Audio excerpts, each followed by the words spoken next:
Kunja Bihari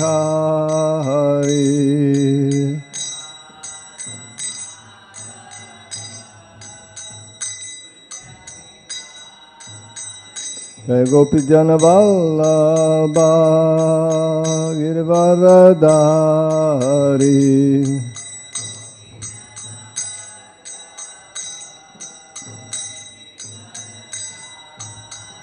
Jai Gopi Jana Vallabha Girvaradari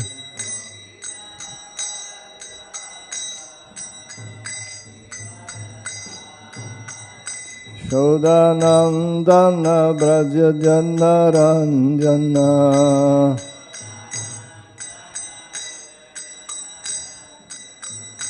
Shodanandana Braja Jana Ranjana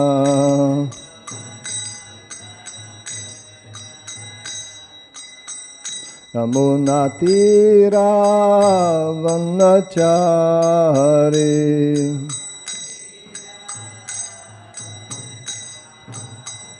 Yamunatira Vanachari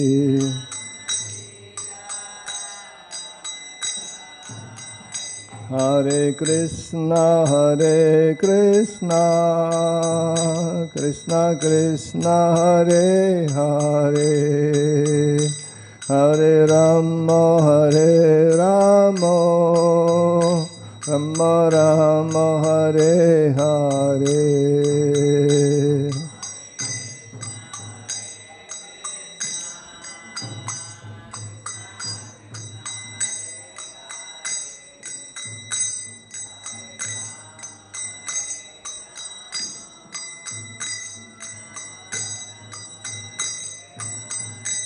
Hare Krishna Krishna Krishna Hare Hare Hare Rama Rama Rama Hare Hare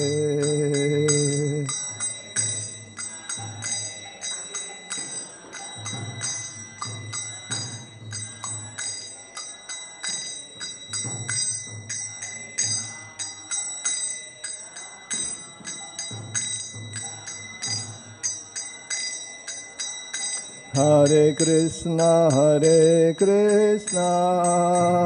Krishna Krishna Hare Hare Hare Rama Rama Rama Hare Hare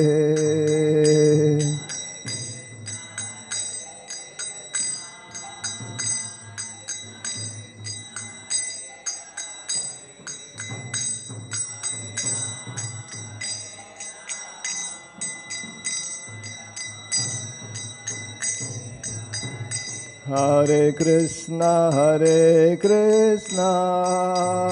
Krishna Krishna Hare Hare Hare Rama Rama Rama Hare Hare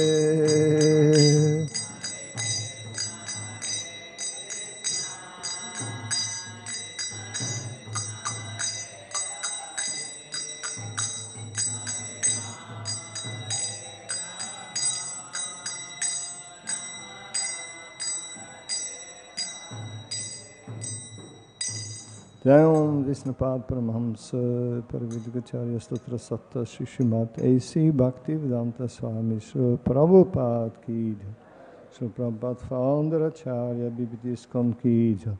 Samaveta Bhakta Vrinda Ki Jai. All glories to the assembled devotees. All glories to the assembled devotees. All glories to the assembled devotees. All glories to Sri Guru and Sri Gauranga. Om Namo Bhagavate Vasudevaya.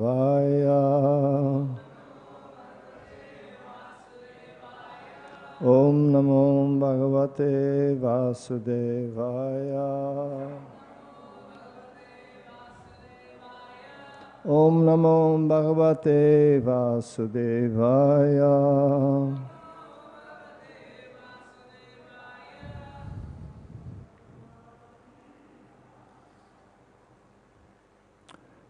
Today we are reading from Srimad Bhagavatam, 3rd canto, chapter 9, which is entitled Brahma's Prayers for Creative Energy.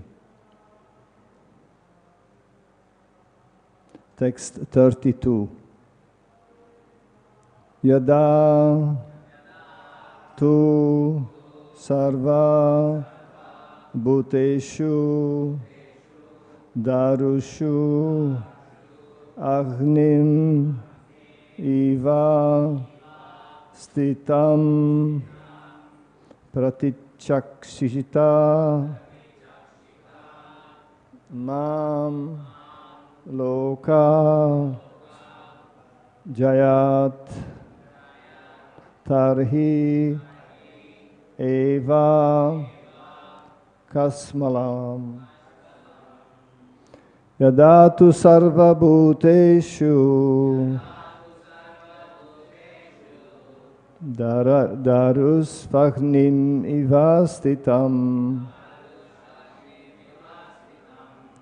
pratichakshita mam loko jayatari eva kasmalam yadā tu sarva bhūteshu darus vagnim ivastitam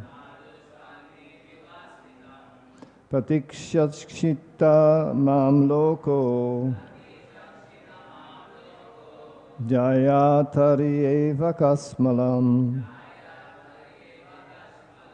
yadā tu sarva bhūteshu darus vagnim ivastitam pratichakshita mam loko jayat tari eva kasmalam.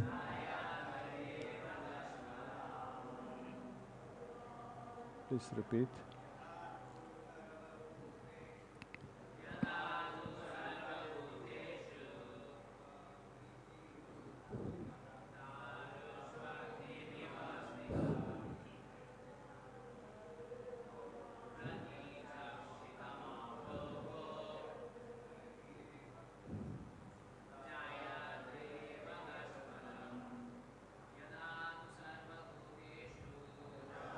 Sarva bhūteshu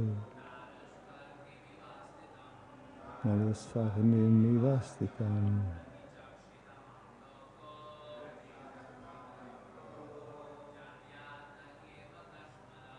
jayatari eva kasmalam.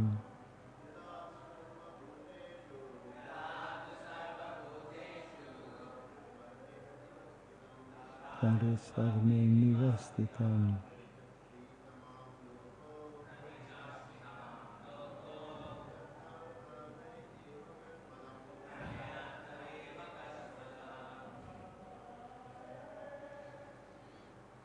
Matajis.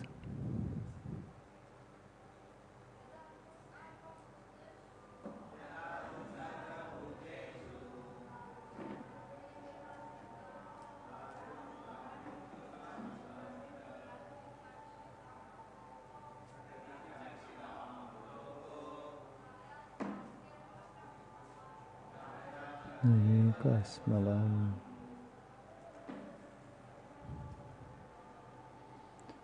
Yadā, when, to, but, sarva, all, bhūteshu, in the living entities, darushu, in wood, agnim, fire, eva, like, stitam, situated,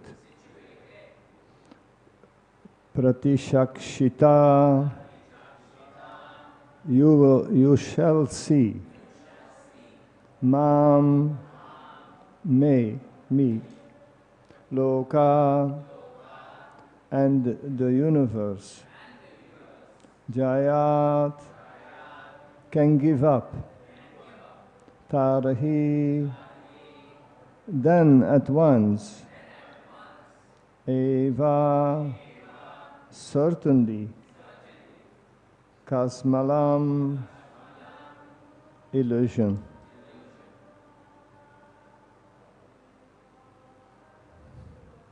Translation and purport by His Divine Grace, A.C. Bhakti-vedanta Swami Srila Prabhupada ki jai.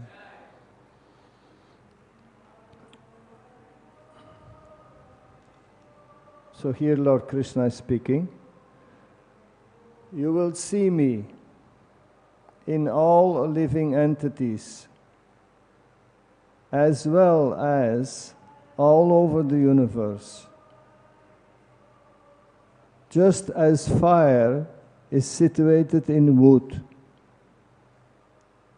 only in that state of transcendental vision will you be able to be free from all kinds of illusion.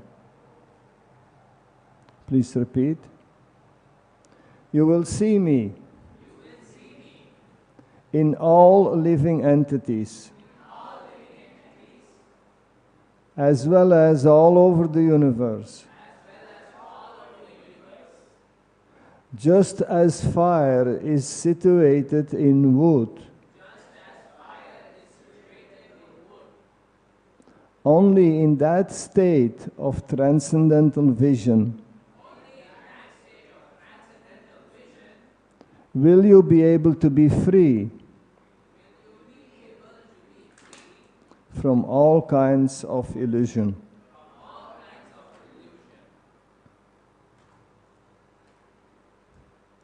The potential of fire is inside the wood already. But this is not something one can perceive directly. Just as we cannot perceive the spirit soul in the living entities, so Lord Krishna is saying here, Lord Vishnu is saying here, that only in that state of transcendental vision will you be able to be free from all kinds of illusion. So as long as we only see the external part, then the illusion remains of the reality that is covered. Purport. Brahma prayed that he might not forget his eternal relationship with the Lord during the course of his material activities. In answer to that prayer, the Lord said that he should not think of existing without a relationship with his omnipotency, basically with the Lord, because it's the Lord who is omnipotent. The example is given of the fire in wood. The fire kindled in wood is always the same, although the wood may be of different types. Similarly, the bodies within the material creation may be specifically different according to the shape and quality, but the spirit souls within them are not different from one another. The quality of fire, warmth, is the same everywhere, and the spiritual spark, or part and partial of the Supreme Spirit, is the same in every living being. Thus, the potency of the Lord is distributed all over His creation. This transcendental knowledge alone can save one from the contamination of material illusion. Since the Lord's potency is distributed everywhere, a pure soul or devotee of the Lord can see everything in relationship with the Lord. And therefore, he has no affection for the outer coverings. That pure spiritual conception makes him immune to all contamination of material association. The pure devotee never forgets the touch of the Lord in all circumstances. Om Ajnanatimurandasya Gyananmaya Shalakaya Shakshuran Militam Yena Tasmai Śrī Gurave Namaha. Namo Vishnupadaya Krishna Prastaya Bhutale Srimate Sattvarvidasva Swami Namne. Namo Vishnupadaya Krishna Prastaya Bhutale Srimate Bhakti-vedanta Swami Namne. Namaste Saraswati Deve Gauravani Pracharine Nirvishesha Sunyavadi paśyan deshatarine.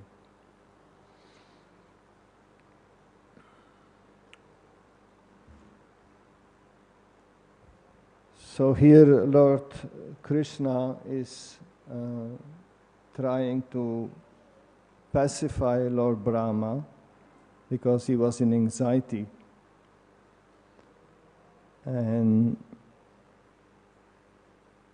he is very happy to receive these pacifying words, because Lord Brahma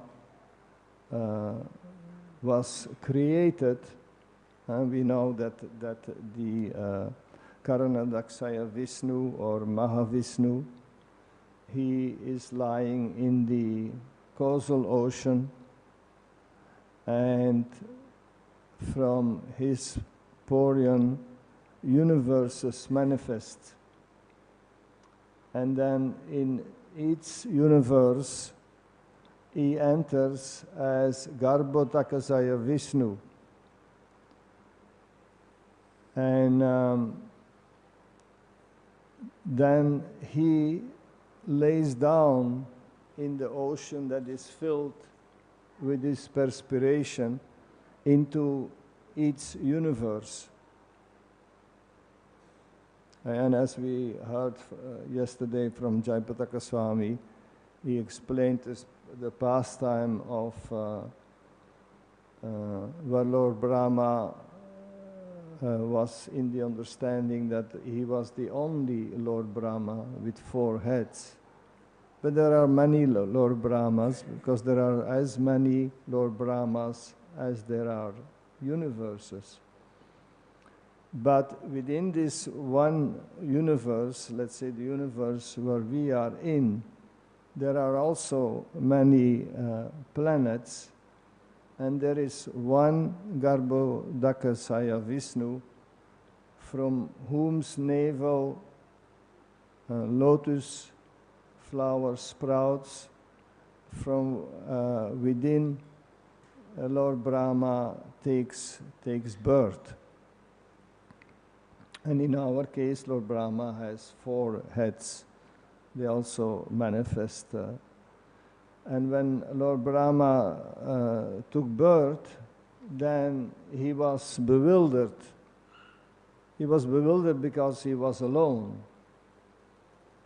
Usually when children get born, babies get born, they are not alone. There is the mother, there is the father, there is the family that is expecting them.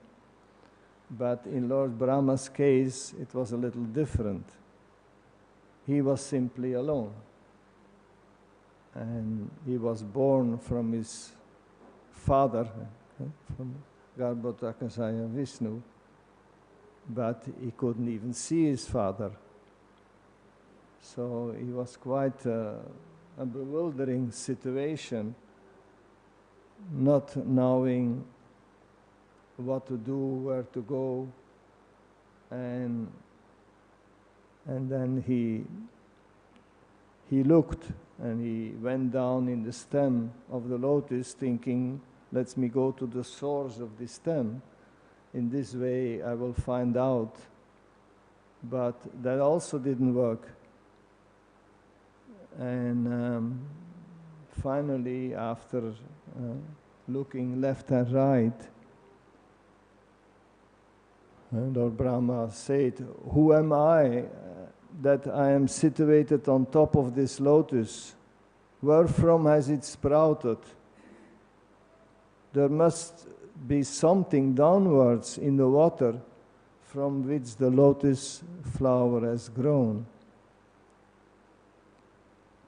But that also didn't work. So basically, after trying different things, he understood that he can better concentrate on the Lord and go in meditation and see what happens. And then Lord Brahma went into very long meditation, 100 of his celestial years. So 100 of his celestial years, even one day of Lord Brahma is 1,000 cycles of Kali Yuga. So we can't even grasp the length of time that Lord Brahma was meditating on the Lord, and during that time, or at the end of Brahma's 100 years of meditation, when his meditation was complete, then he received the required knowledge.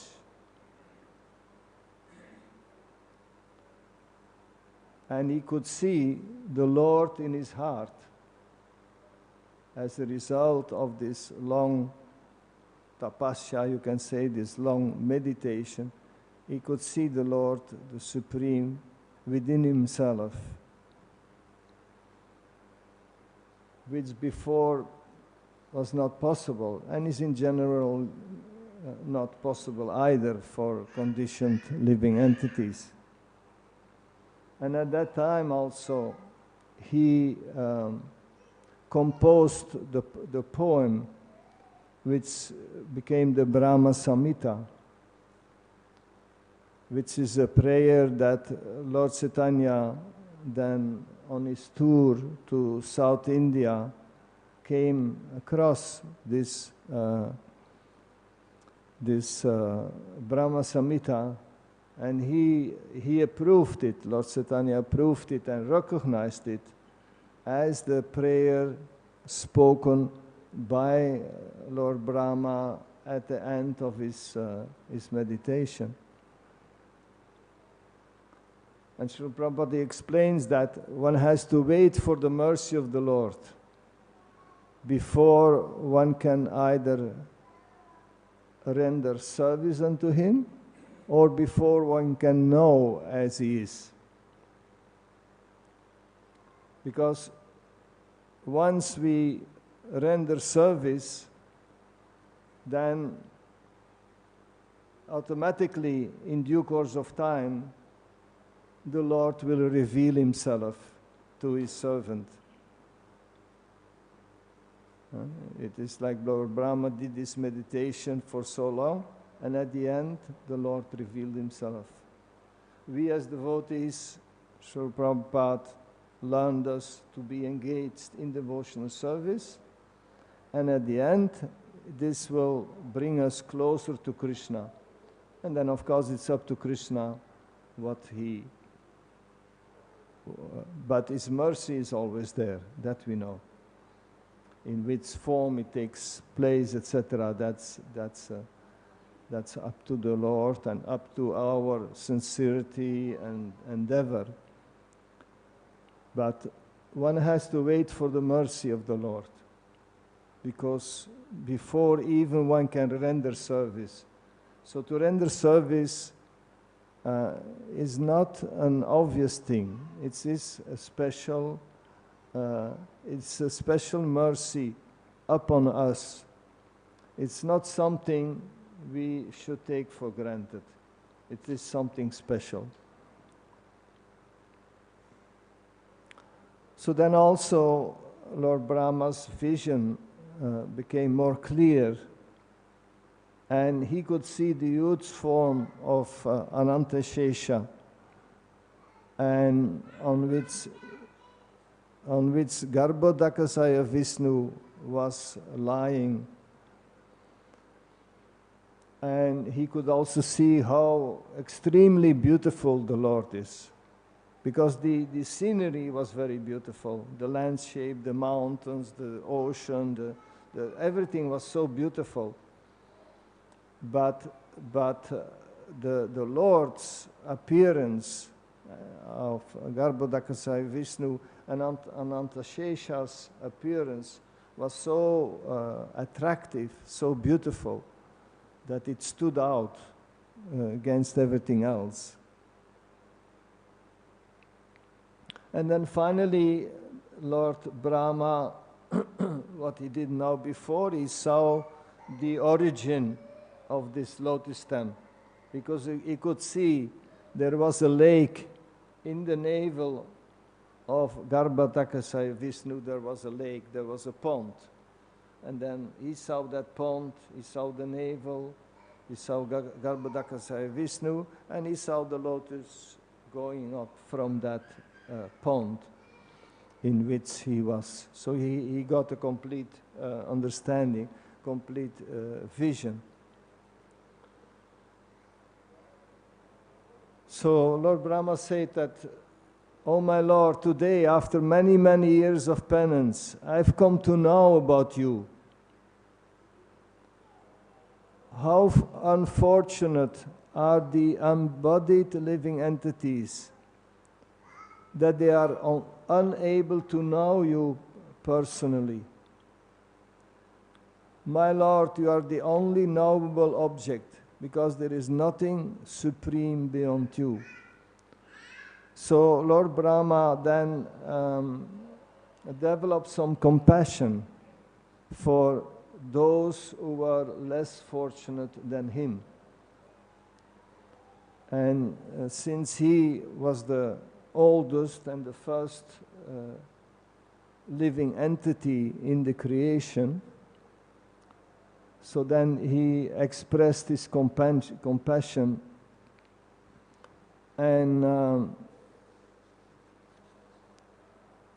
he also expressed that the people are unfortunate and they are bereft of good sense because they engage in inauspicious activities, trying to enjoy sense gratification. So Lord Brahma developed compassion for these conditioned souls,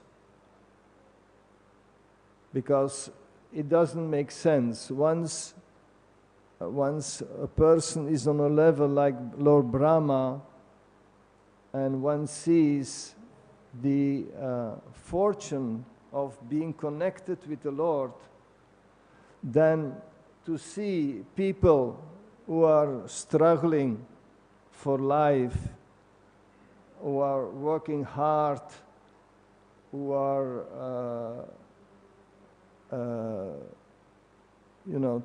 working hard to take some care for their family, and to get a little sense gratification.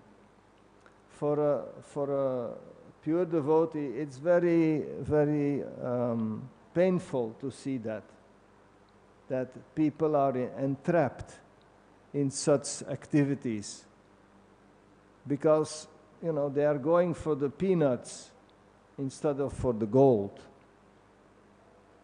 because the sense gratification are the peanuts what you get, and the gold is left aside, although there is an opportunity to get the gold.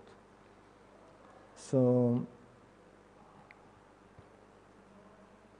Lord Brahma was saying, "O great actor, O my Lord, all these poor creatures are constantly perplexed by hunger, thirst, severe cold, secretion and bile, attacked by coughing winter, blasting summer, rains, and many other disturbing elements, and overwhelmed by strong sex urges and indefatigable anger.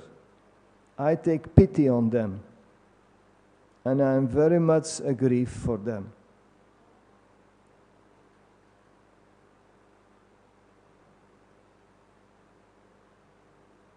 And he is saying, the material miseries are without factual existence of the soul. Yet, as long as the conditioned soul sees the body as meant for sense gratification, he cannot get out of the entanglement of material miseries, being influenced by your external energy. Of course, the Lord has created this material energy to fulfill the desires of the conditioned souls. But that's not really what the Lord ultimately wants. The Lord ultimately wants that the individual souls, by their own decision, by their own choice, choose for Krishna. That's what the Lord wants. But He fulfills this temporary desire to get the peanuts. He does fulfill that because it's our desire. And He wants the living entity to decide himself. Because if the living entity himself decides out of understanding, out of knowledge, "My Lord, I want to serve you," then there is so much more loving emotion in that decision than when it is done by force. So the Lord wants this decision to be coming from us. In the purport, Srila Prabhupada says, Brahma is the greatest personality in the universe because he has the longest duration of life. He is the most respectable personality because of his penance, influence, prestige, etc. And still, he has to offer his respectful obeisances unto the Lord. And Lord Brahma is the origin of this whole creation. Not the original, but Krishna, Garbhodakshaya Vishnu, gave him that service to be the creator of this universe. Still, Lord Brahma, through his realization, who he actually is, and who the Lord actually is, he gives his obeisances constantly. He refers to the Lord.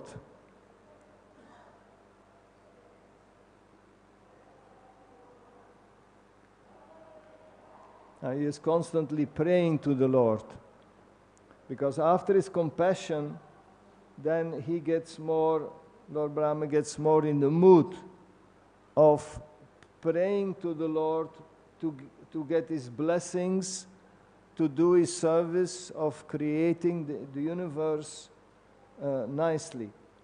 He gets into that mood. First he didn't know, he was bewildered. Then through meditation, he got to know the Lord, his relationship, his situation. Then he became compassionate for the individual lost souls all over this material world.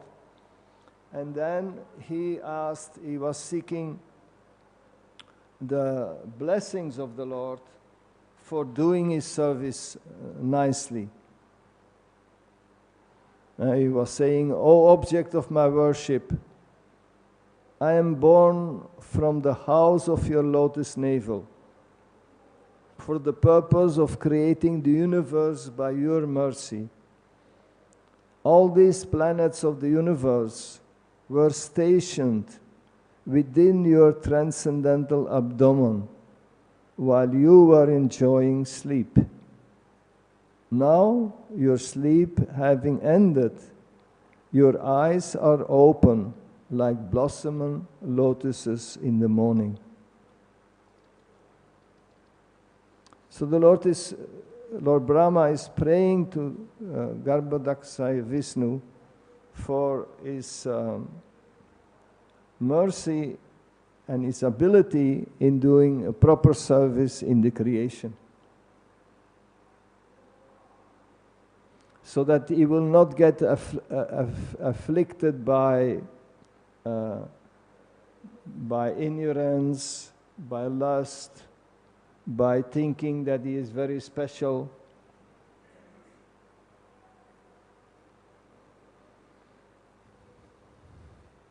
Just like when we are given an important task, then we also reflect on that. We also think, how can I do this? I've been given this task, but I don't really know if I'm fully capable doing it. Then one is also inclined to ask the Lord for help, to ask senior devotees for help. Even important decisions like initiations, they are made in a formal way, with fire yagya, with the Lord in the center, with the spiritual master, some other devotees present during the yagya, because it's an important, one takes an important vow. It's a lifetime vow. It's not something cheap. Because whatever one promises, then later one is supposed to act accordingly. Same with marriage, same with different vows, different steps, different challenges. And it is good to pray for help. It makes us understand our position, that I am not a controller. No, I can do this, I don't need anybody's help. We always need the blessings of the Lord, because this material world is a tough place. It's a place one can easily become distracted of the right path.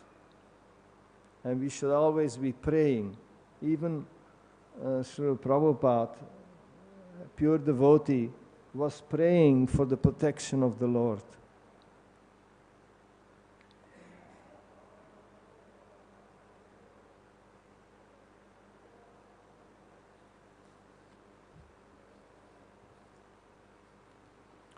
When Srila Prabhupada started to write the Caitanya-caritāmṛta, then in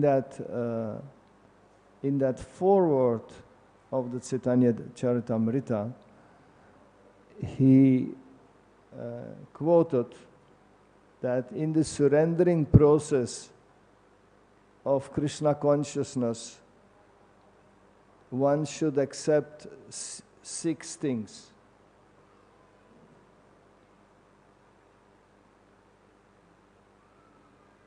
And then he quotes them.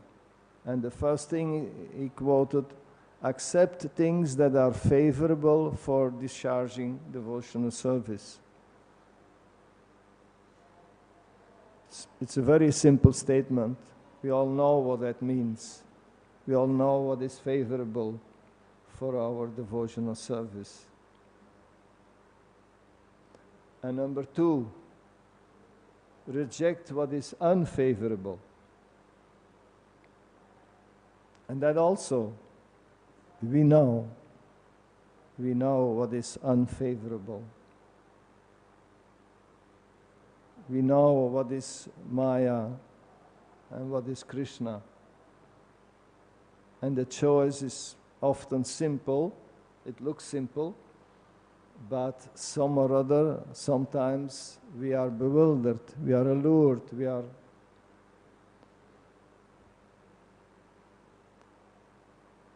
And the third thing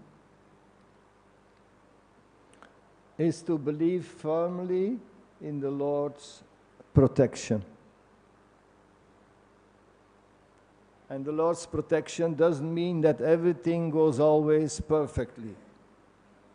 If we think that, then that's a misunderstanding of that third point. It's more in the mood of the last verse of the Shikshastaka, where Lord Caitanya Mahāprabhu says, Asli shava padaratam pinastu mam adarshanam marma atam karotu va yatatatava vidat datu lampato mat pran natastu sa evana para. It is more in that mood.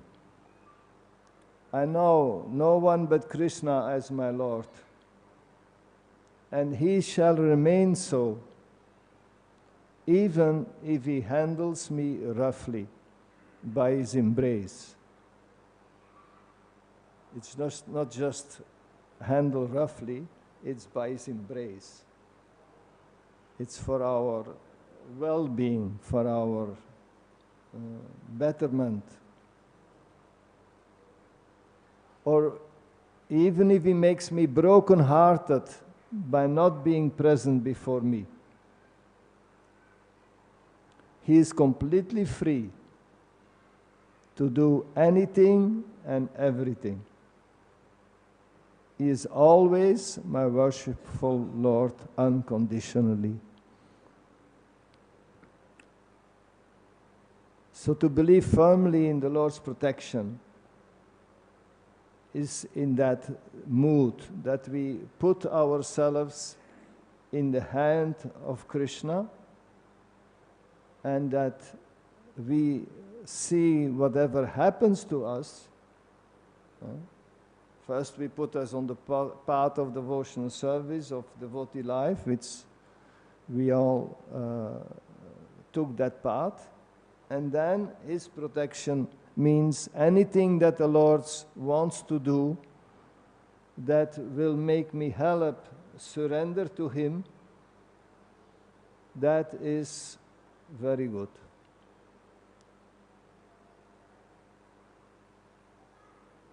He is the Lord and Master. It's his decision what is best for us. We may have another perception, but we happen to be the servant, not the controller. Neither do we have a complete overview of our situation, where we are at and where we need to go. Quite often we are quite in illusion about ourselves. We are even in illusion about what is good for us. So this third point, believe firmly in the Lord's protection. It's a very deep, meaningly point, although it sounds very simple. And then the fourth point out of the 6 is feel exclusively dependent on the mercy of the Lord. It goes a little bit together with the previous point, but feel exclusively dependent on the mercy of the Lord. I am the Lord's puppet, as Srila Prabhupada's prayer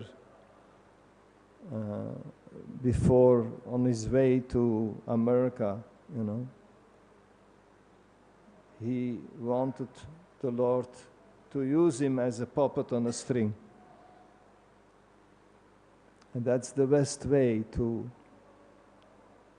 become purified, to allow ourselves to be used in the hands of the Lord. 5, to have no interest separate from the interest of the Lord. This is also a big point, because we are used to be in our own interest. So here, again, simple point, but not so easy to practice, because it's 180 degrees opposite from what we are used to. We are used to look in our own interest, what I like to eat, what I like to do, what I like to read, what I like to say, this, that, so many things, I, me, mine. But this is 180 degrees the other way around. To have no interest separate from the interest of the Lord. We know we are eternal servants of the Lord. But what does that mean, to be eternal servants of the Lord? That means that we organize our day in such a way that we please Him, not me. That is the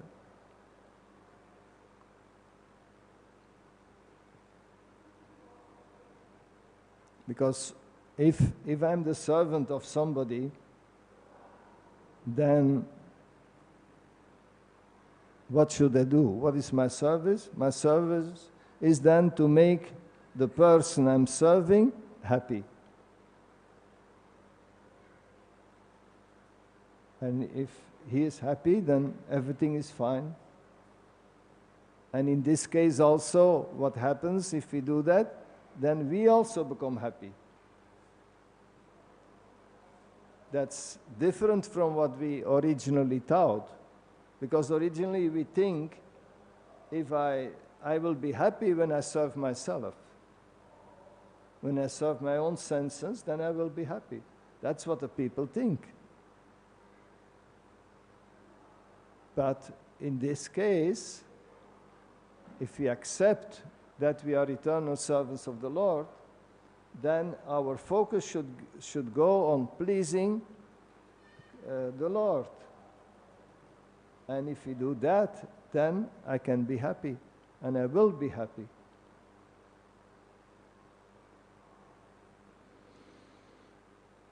So that was the 5th point, to have no interest separate from the interest of the Lord. And the 6th and last point that Srila Prabhupada mentioned, and this was just as an introduction of the Caitanya-caritāmṛta, a foreword, because Caitanya-caritāmṛta is a more elevated study of the scriptures. So by that time, we are supposed to have some understanding of Bhagavad Gita, of Srimad Bhagavatam, and then we go into, enter into, and Srila Prabhupada, his foreword is not very long, 1.5 pages, but he makes this as an important point for all the readers, for all the devotees to get in the right mood to study Caitanya-caritāmṛta. Sixth point is always feel oneself meek and humble.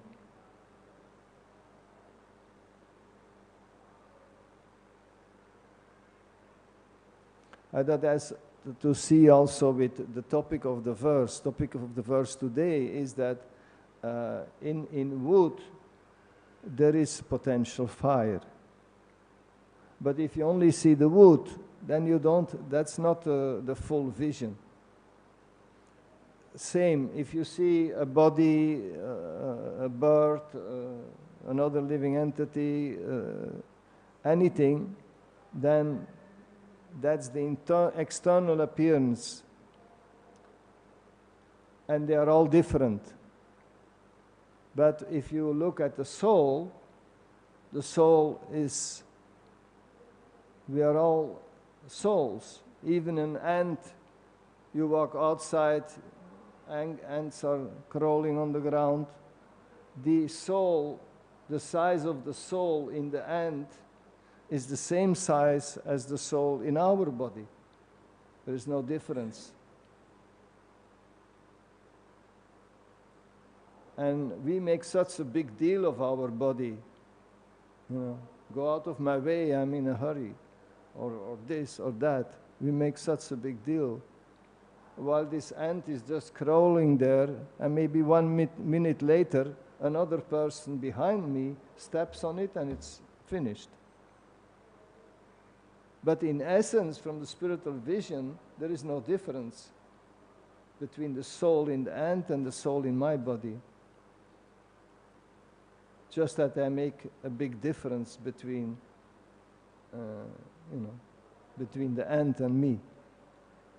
But from the soul level, there is no different. The ant is also has a spirit soul, and is also connected with Krishna. Is also at a certain stage of part of its evolution, etc. And in the Shikshastaka there is another verse that relates to this sixth point. Always feel oneself meek and humble.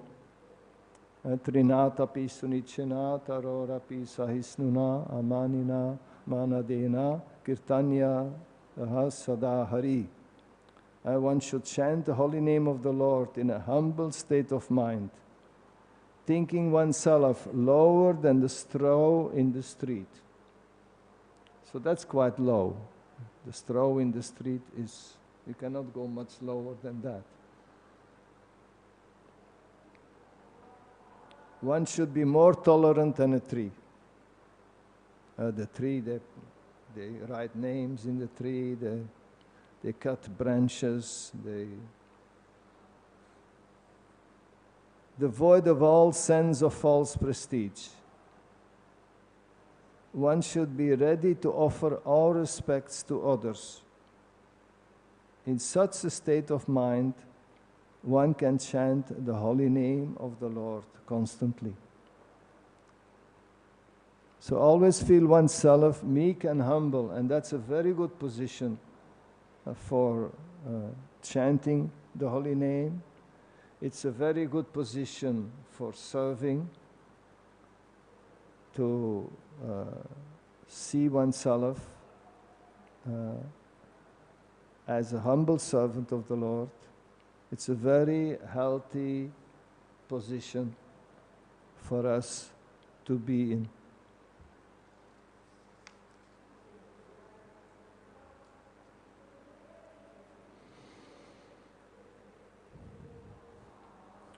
So then Lord Brahma, he was anxious to create,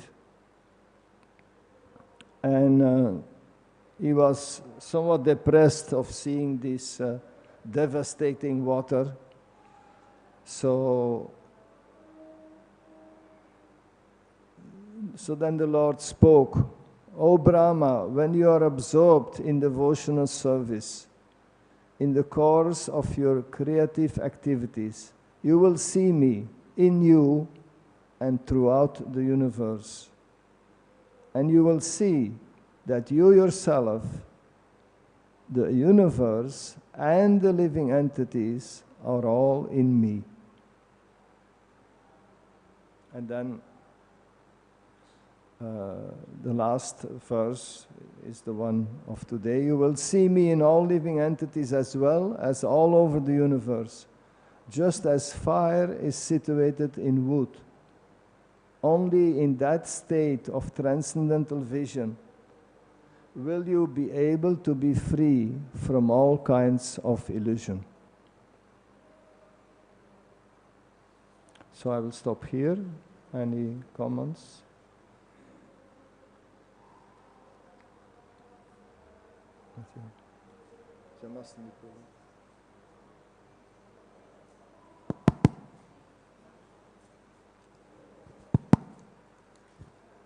Hare Krishna, Prabhu, very nice class. Are there sneak previews of that stage where we see Krishna everywhere, we see the spirit souls and the bodies? Seems like there's times, maybe they're infrequent, but when we get that kind of understanding, maybe when we chanted really good rounds or something like that. There's actually a name for that, but I can't remember. I'll find it and send it to you. But it's as you mentioned, it's a gradual process of evolution.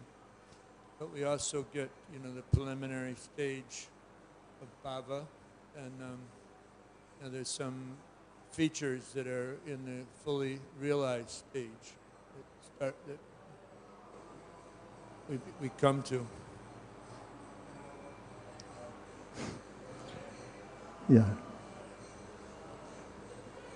Yeah, there are stages. I mean, we have the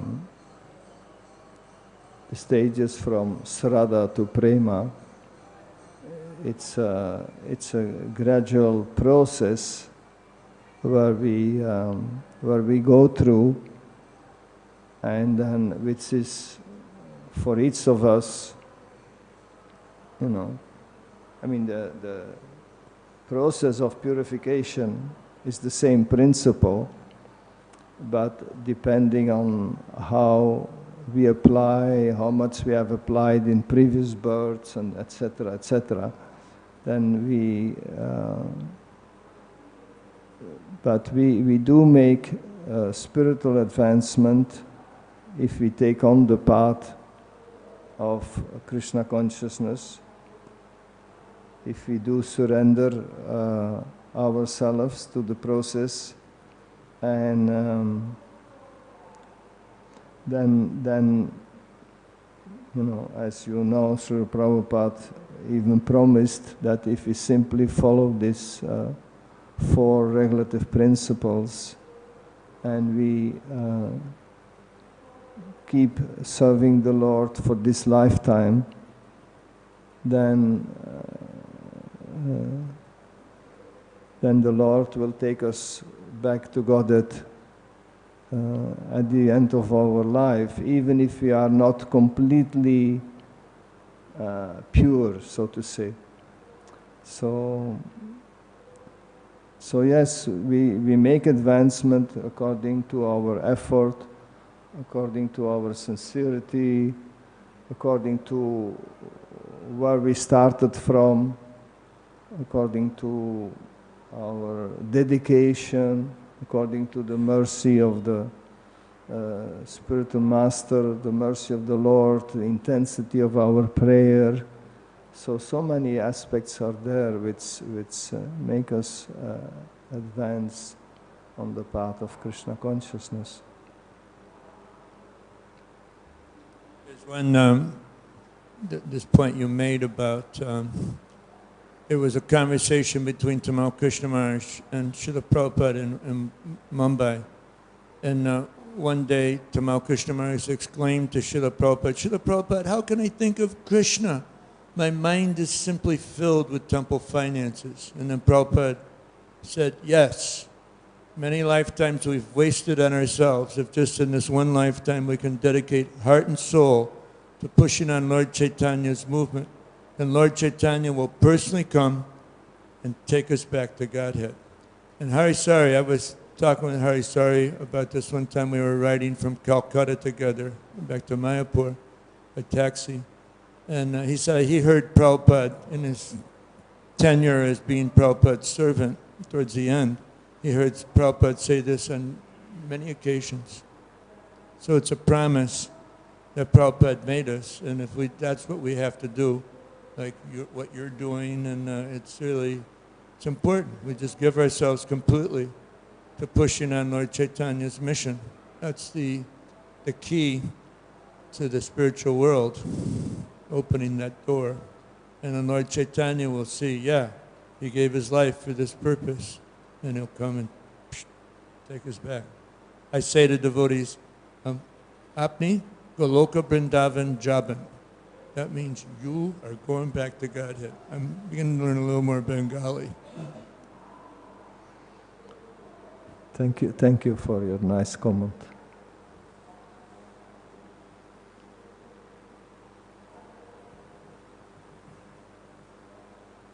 Sometimes we don't realize how fortunate we are to be in ISKCON. Yes. We say, well, look at this, look at that, all these problems. But if we dedicate our lives to resolving some of the problems that we're capable of resolving and have a positive attitude, understanding that this is like an amazing facility that Srila Prabhupada has offered us, then it's much easier to dedicate our lives. The fault-finding tendency can be pretty strong amongst us. Thank you, Prabhu. Mataji.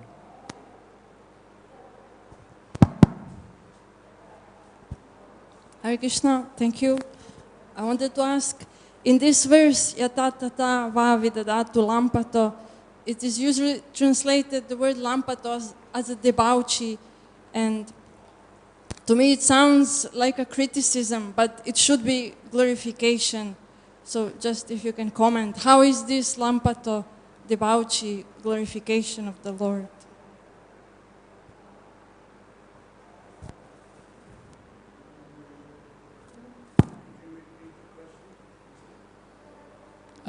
He's asking to repeat the question. The question is in Shikshashtakam, it is said that yadā tatā vā vidadātu lampato mat prananātastu seva nāpara. So this word debauchee is there. So this debauchee is like, how is it glorification for the Lord? It's usually taken as a negative word.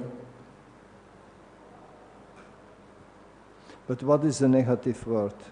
The debauchee, he's like debauchee, like lampato, the lampato. Lampato.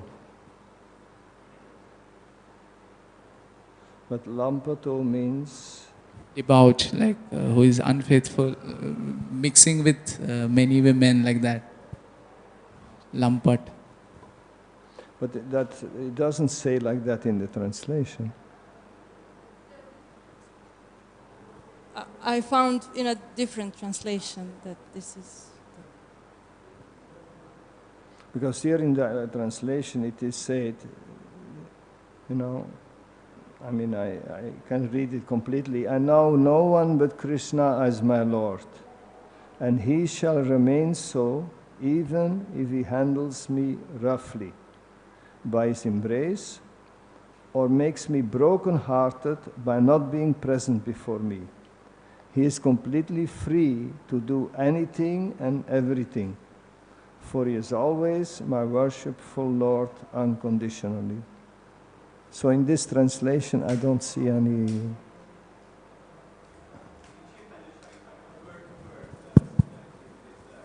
In Caitanya-caritāmṛta, word-to-word translation, it is there. Lampato means... There's an alternate translation. Small. Okay.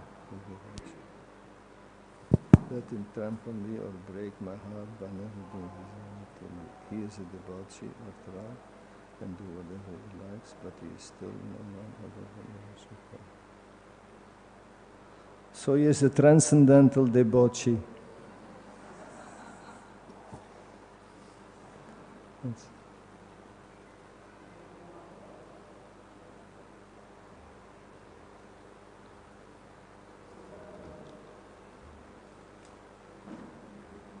the Lord has only the best for us. So if He's shaking us a little bit, He's doing for our best.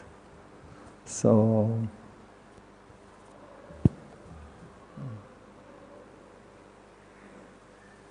and Krishna is completely independent. But He is, whatever He does with us, it's for our spiritual advancement, and it has only a positive result. So that's, so in that sense, He is a transcendental devotee. One thought that occurs to me, let Krishna tightly embrace this maidservant. So, it's spoken in the terms of a manjari.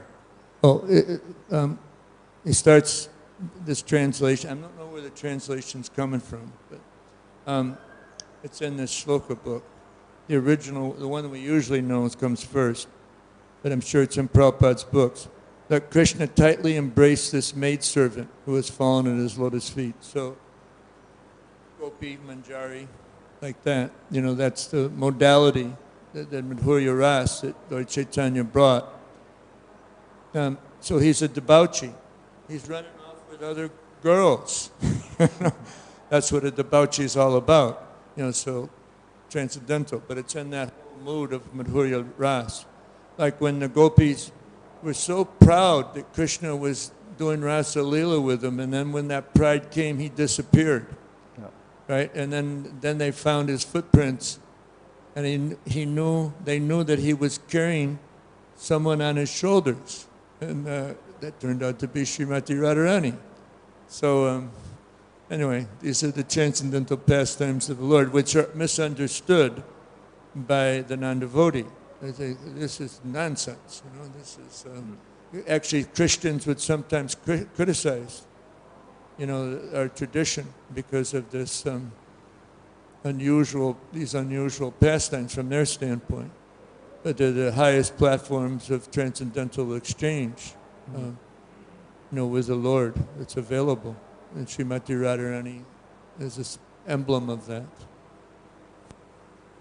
Thank you very much. We are over time. Sri Prabhupada ki jai, Srimad Bhagavatam ki jai, Shri Radha Madhava ki jai, Shri Panchatattva ki jai, Guru Nishimhadev, Hare Krishna.